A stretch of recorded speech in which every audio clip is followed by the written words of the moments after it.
This segment is sponsored by the Norris Group. It's that time of the year. It's creeping up again. The time when you gather all your W-2s and receipts to file your taxes. And here to help break down tax basics is the CEO of Norris Group, Dion Norris. Welcome back to Good Morning Washington. Thank you for having me. Impeccable timing. Let's start off with the difference between a flat tax system and a progressive tax system. Walk us through it. Yeah, so a lot of countries outside the U.S. have a flat tax system. Essentially, you may have heard of it as a VAT or value-added tax.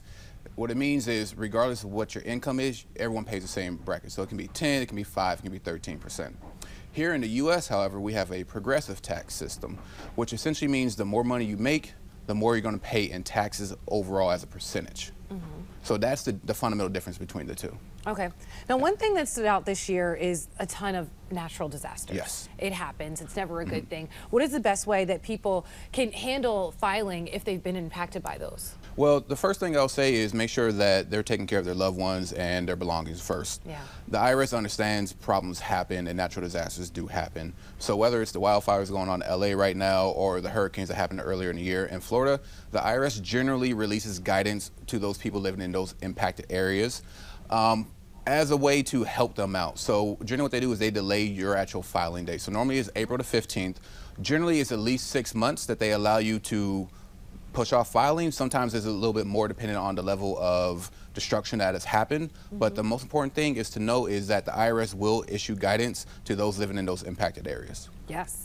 2025, jobs don't look like how they used to. We're not all working a 9 to 5. Not at all. How should people report income from some of those like unique sources? Maybe they were in a game show or reality TV or social media. Yeah, so a little backstory there. When I was younger, like most kids, when you're out sick, you watched Price is Right. Yeah. Yeah, so I used to love watching Price is Right, imagining myself on there winning those prizes. What I didn't know until I got into taxes is that you actually have to pay taxes on that information.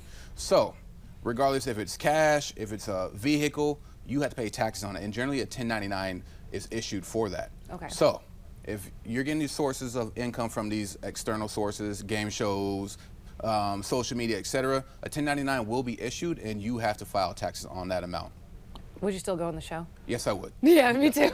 Looking ahead to next year, what can people do to make filing less stressful for them right now? Yeah.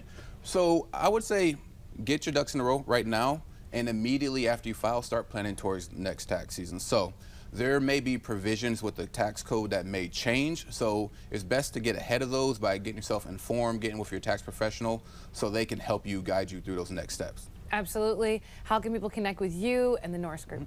Yeah, so they can feel free to email us, call us, or actually visit one of our locations in the DMV area. Thank you, and happy tax season. Thank you.